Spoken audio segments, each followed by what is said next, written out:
आपके भीतर सामर्थ्य है कि सबसे मुश्किल चुनौतियों पर भी आप जयवंत हो जाएं। जिंदगी आपको कहां पर ले जाती अगर डर की कोई बात ही नहीं होती? क्या आप तैयार हैं कि चिंता से भरोसे में आ जाए, चिंता से आशा में? तो दुबक कर क्यों रहें जबकि आप हिम्मत से आने वाली बातों के लिए आगे बढ़ सकते हैं।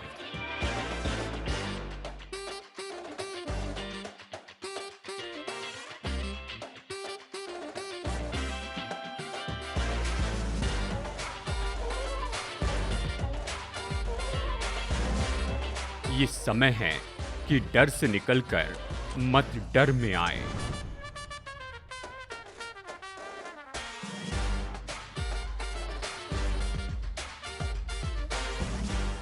हेलो, मैं हूं डेविड जर्माया और ये समय है कि हम डर से निकलकर मत डर में आए।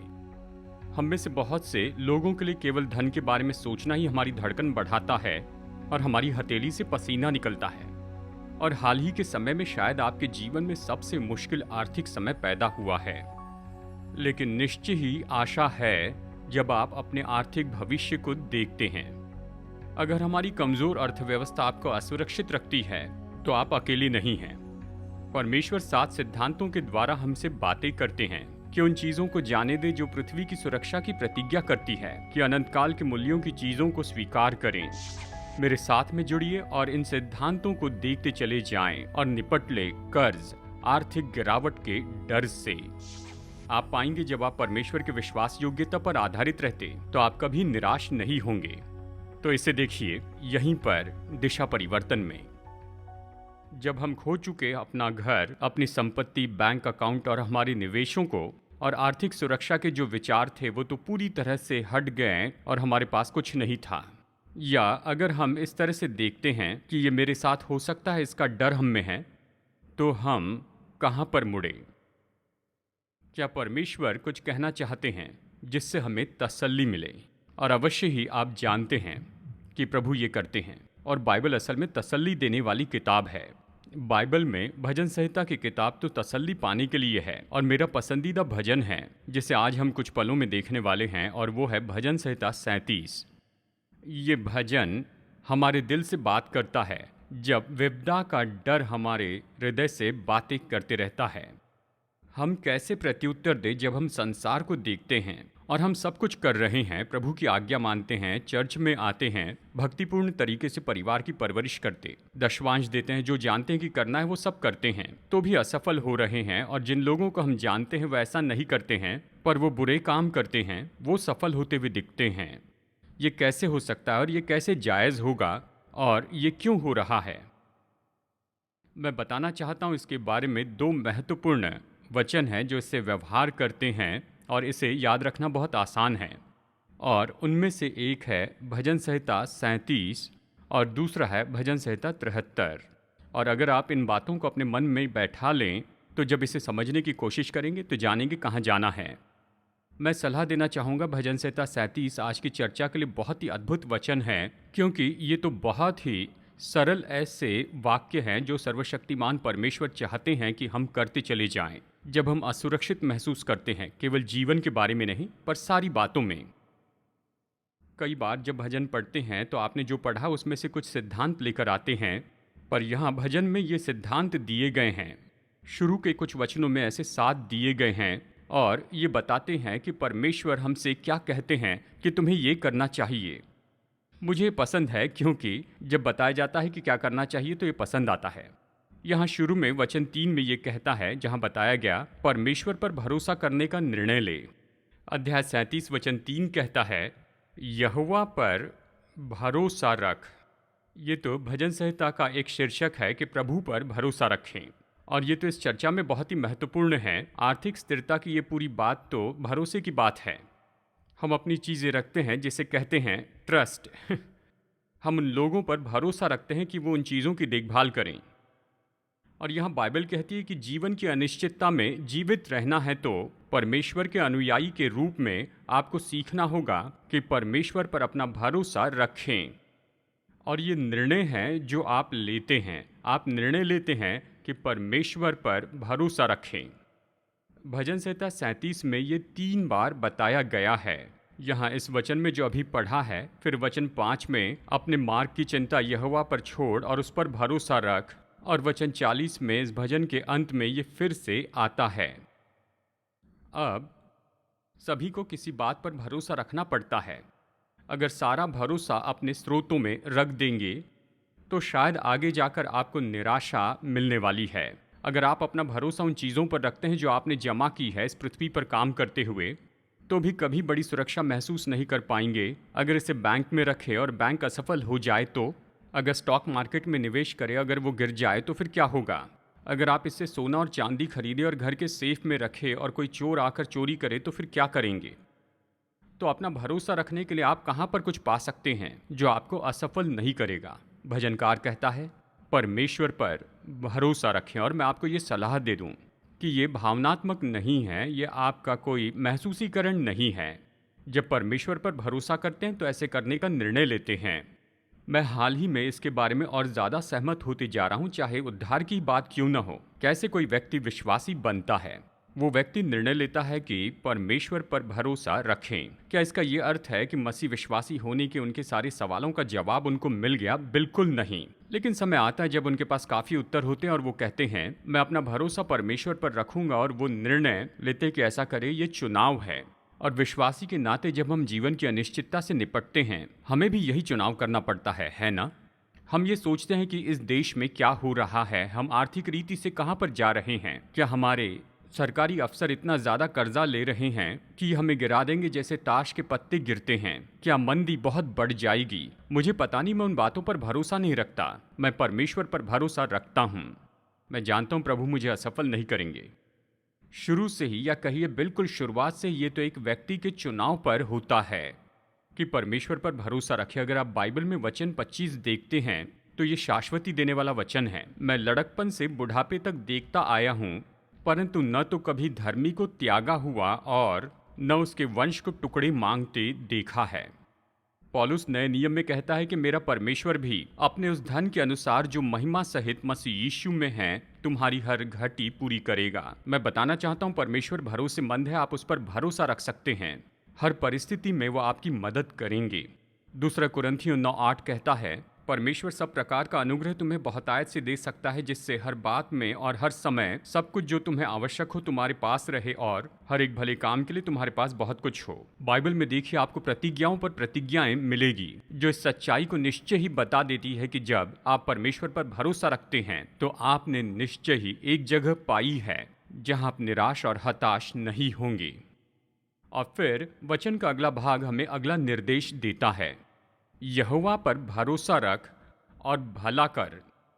यहोवा पर भरोसा रख और भला कर। ये दिलचस्प है ना? परमेश्वर पर भरोसा रखें और फिर भलाई करें।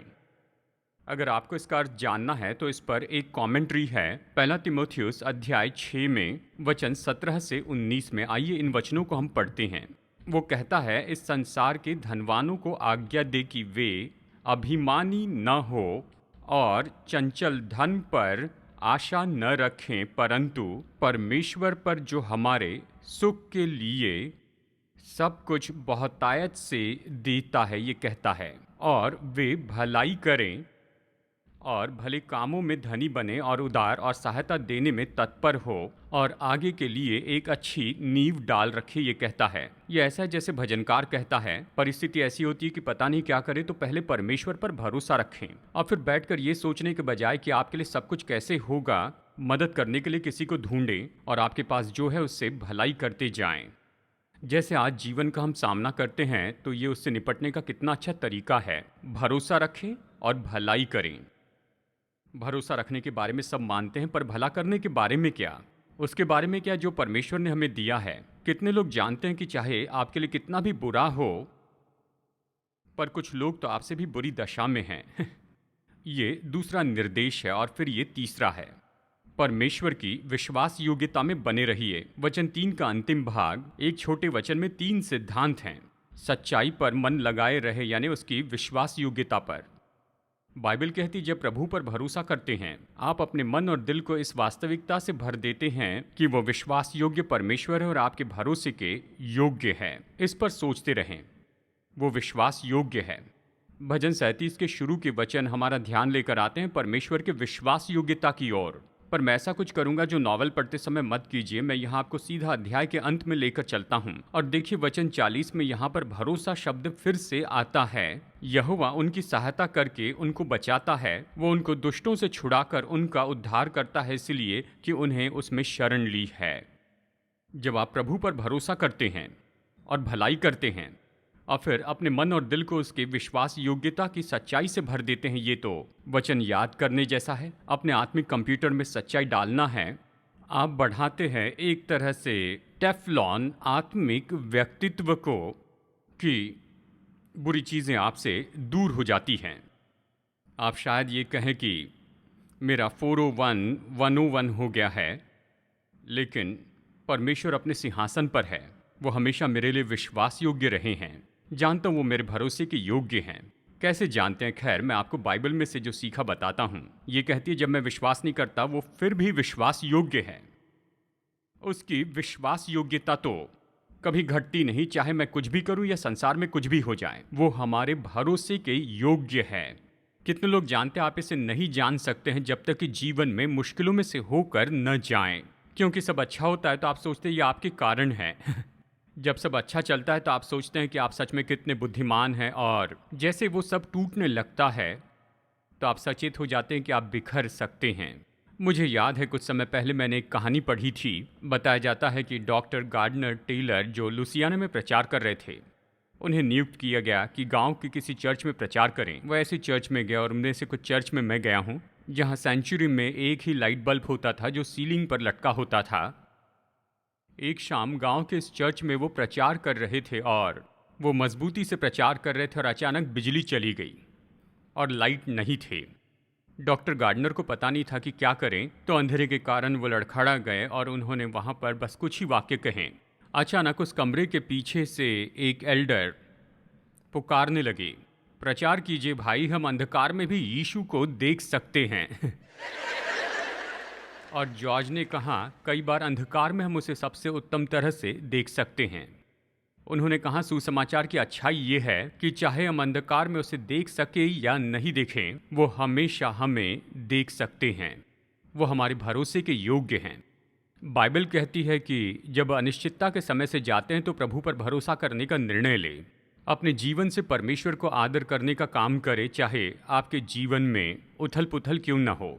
परमेश्वर की विश्वास योग्यता पर बने रहें। और वचन में ये मुझे पसंद है, आप परमेश्वर में प्रसन्न रहें। वचन 4 ये कहता है, यहोवा को अपने सुख का मूल जान और वो तेरे मनोरथों को पूरा करेगा। चाहे हमारी परिस्थितियों में ऐसा कुछ भी नहीं दिखाई देता है जिससे हम प्रसन्न हो सकें, तो भी हम परमेश्वर में प्रसन्न हो सकते हैं। शायद हम नुकसान का सामना कर रहे हैं या परेशानी का, पर ये चीज़ें हमारी परिभाषा नहीं दे सकती हैं। जीवन में हम जिन समस्याओं का सामना करते हैं, कभी भी वो ये न बताए कि हम कौन हैं। हम हमारी मुश्किलें नहीं हैं, पर हम जो भी है वो तो परमेश्वर के साथ के हमारे संबंध के कारण हैं। अब इस वचन में दिलचस्प बात यह है कि इसके साथ में प्रतिज्ञा जुड़ी है और अक्सर इसे गलत समझा जाता है। मैं हर संभव तरीके से इसे अच्छे से बताने की कोशिश करूंगा। बाइबल कहती है, यहोवा को अपने सुख का मूल जान और वो तेरे सारे मनोरथों को पूरा करेगा। कुछ साल पहले प्रभु की इच्छा पर मैं किताब पढ़ रहा था। लेखक ने बहुत ही सरल तरीके से बताया कि अपने जीवन में परमेश्वर की इच्छा को कैसे पूरी करे, कि परमेश्वर से प्रेम करे और जो करना चाहे वो कीजिए। मैंने कहा, यह तो बहुत ही सरल है, लेकिन वो तो सच्चाई से ज़्यादा दूर नहीं है। वचन का ये भाग ये नहीं कहता कि जब आप परमेश्वर में प्रसन्न रहते हैं तो आप जो चाहे वो मांग लीजिए और वो आपको दे देंगे, चाहे वो कितना भी गलत क्यों न दिखाई दे। प्रभु, मैं आप में बहुत प्रसन्न हूँ, इसलिए मुझे एक बिल्कुल नई कार चाहिए। नहीं, ये इसका अर्थ नहीं है। कुछ शिक्षक ये सिखाते हैं, लेकिन ये इसका अर्थ नहीं है।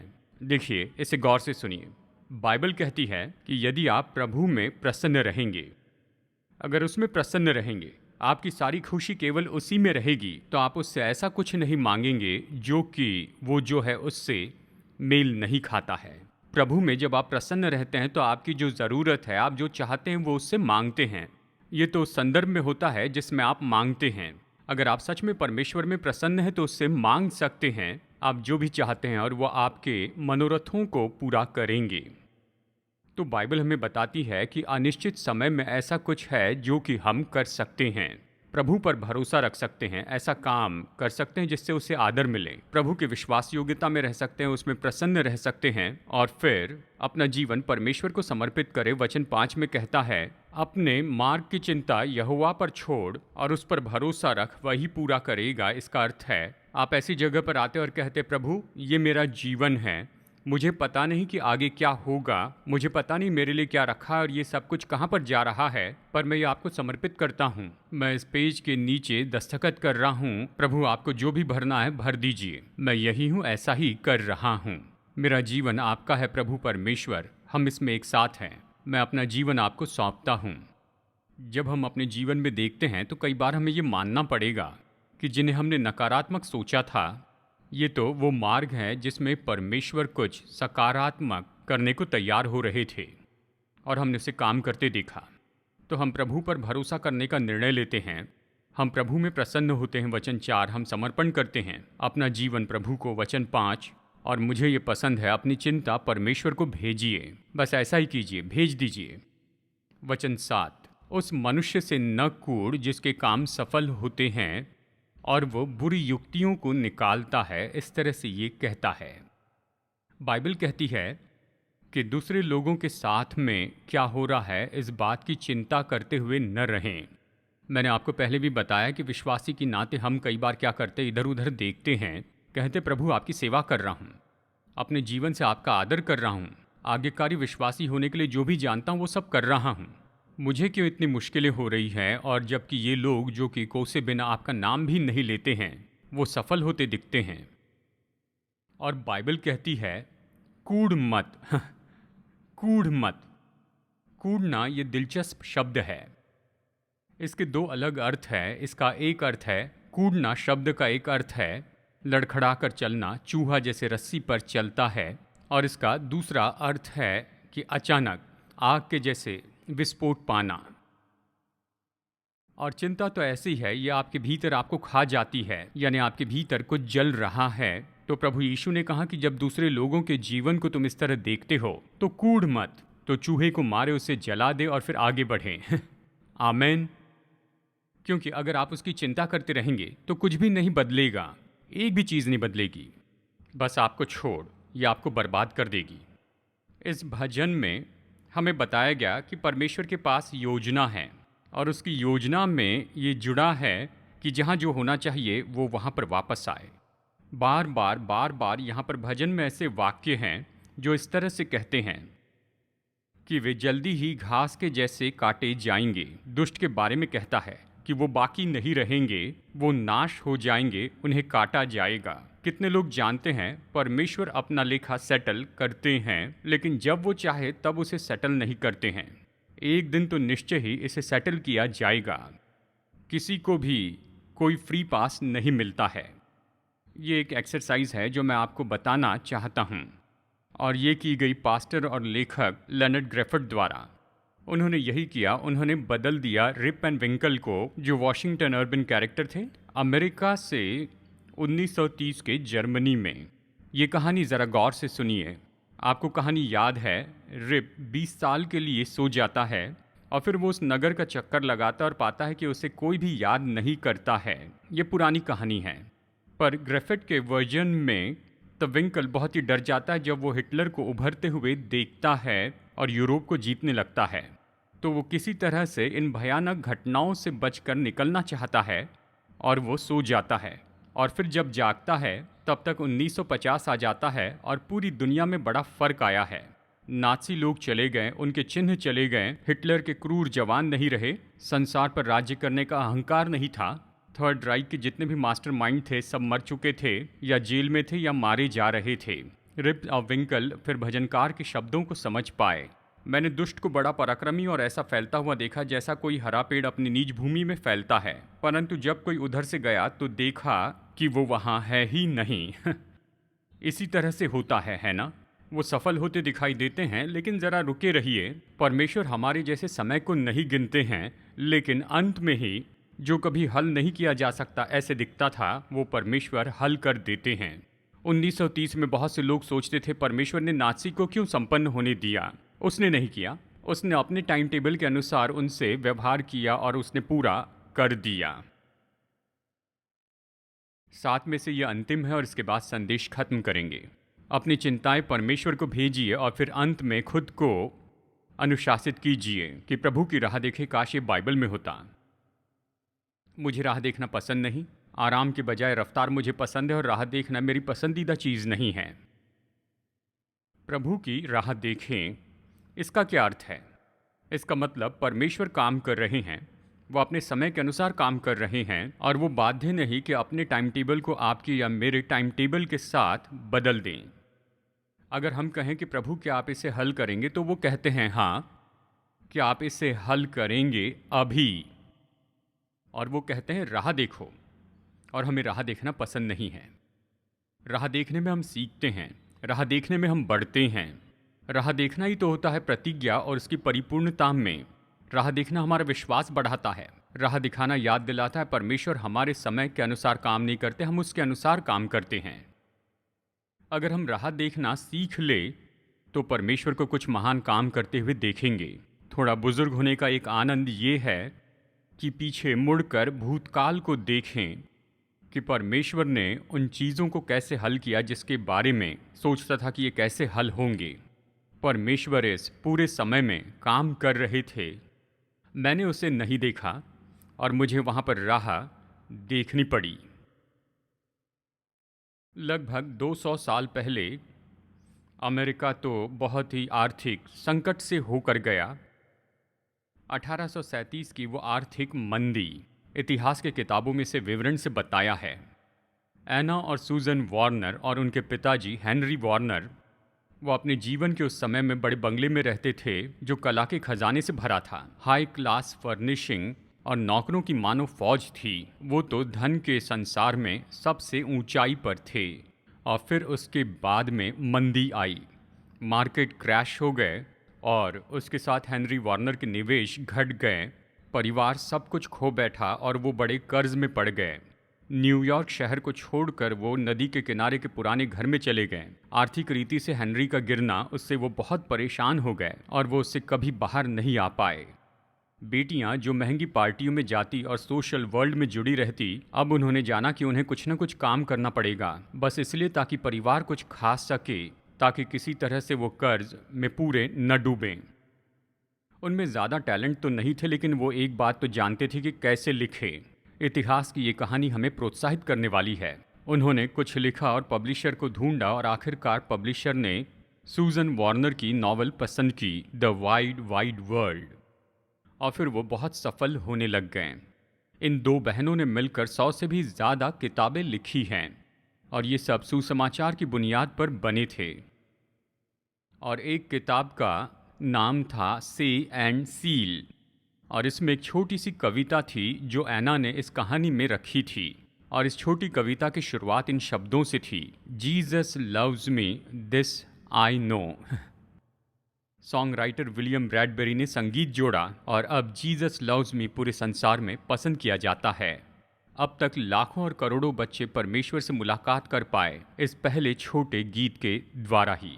मुझे पता नहीं था, लेकिन 1943 में जब जॉन एफ कैनेडी की PT-109 सोलोमन आइलैंड में डूब गई, तो लोकल आइलैंडर्स और अमेरिकन मरीन्स इन्होंने गाया जीसस लव्स मी, यीशु आपसे प्रेम करते हैं, मुझसे प्रेम करते हैं, और वो सर्वाइवर को बचाने लगे। Jesus loves me this I no. अगर आप वार्नर परिवार के भाग होते जब ये दुखद घटना हुई, तो आपने सोचा होता कि इसमें से क्या बाहर आने वाला है। जो भी हो, क्या उसका कोई मूल्य होगा? शायद आप उस समय ये भी जानते कि परमेश्वर के पास कुछ विशेष है, पर वो क्या है पता नहीं था।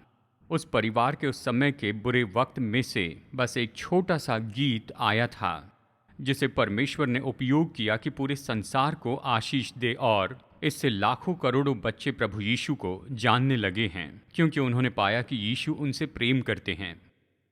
शैतान कई बार हमें मूर्ख बनाना चाहता है ऐसी सोच के द्वारा कि हम अभी जिस हार में हैं ये हमारे कारण है या इसलिए कि परमेश्वर हमें भूल गए हैं, पर ऐसा नहीं है। वो तो शैतान का काम है। हमें उसके एजेंडा के अनुसार काम नहीं करना है। हमारे पास परमेश्वर का दिया एजेंडा है।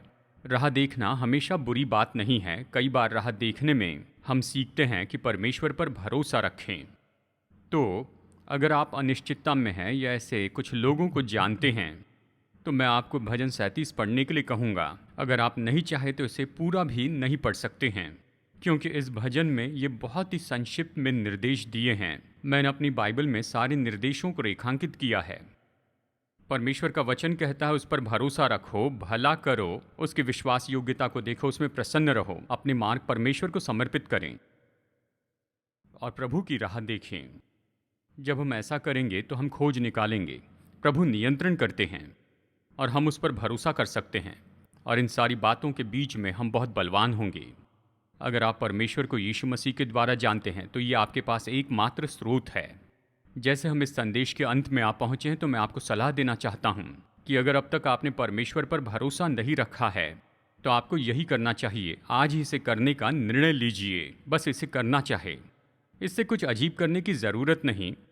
प्रभु के बारे में जो मैंने बताया वो सच है कि अपने जीवन में आप उसे चाहते हैं।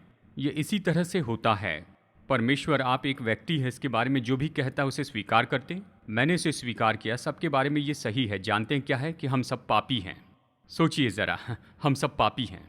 बाइबल कहती है जब हम मानते हैं कि हम पापी हैं तो हम परमेश्वर के पास आकर कहते हैं, परमेश्वर क्या आप मेरे पापों को क्षमा करेंगे? और परमेश्वर कहते हैं हाँ, उसके द्वारा जो मेरे बेटे यीशु ने क्रूस पर किया, वो क्रूस पर मरा और उसने तुम्हारे पापों का दाम चुकाया। अगर उस पर भरोसा रखोगे और क्रूस पर जो उसने किया उस पर विश्वास करोगे तो तुम मेरे परिवार के सदस्य बन सकते हो। आप कहेंगे मैंने इसे कभी नहीं किया, तो अभी क्यों न कर लें? क्यों न इसे करने का निर्णय ले? आज ही करने का निर्णय ले। मेरे जीवन में काफ़ी हुआ, मैं खुद पर और दूसरों पर बहुत आधारित रह गया। मैं परमेश्वर के कामों में आना चाहता हूँ। मैंने निर्णय लिया है कि उस पर भरोसा रखूं। हमारे बचपन में हम ये गीत गाया करते थे जो इस तरह से है, मैंने निर्णय लिया कि यीशु के पीछे चलूंगा। मैं चाहता हूं कि आज ही आप ये निर्णय लीजिए और परमेश्वर से कहिए कि मैंने निर्णय लिया है कि आप पर भरोसा रखूं और प्रभु यीशु मसीह पर भी, और वो आपकी सुनेंगे और आपको पहचानेंगे, और इसके कारण आप एक विश्वासी बन जाएंगे।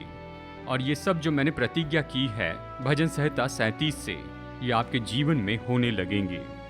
आप इसे क्यों नहीं करना चाहेंगे? आप बस एक निर्णय की दूरी पर हैं कि परमेश्वर की आशीषों में जुड़ जाएं।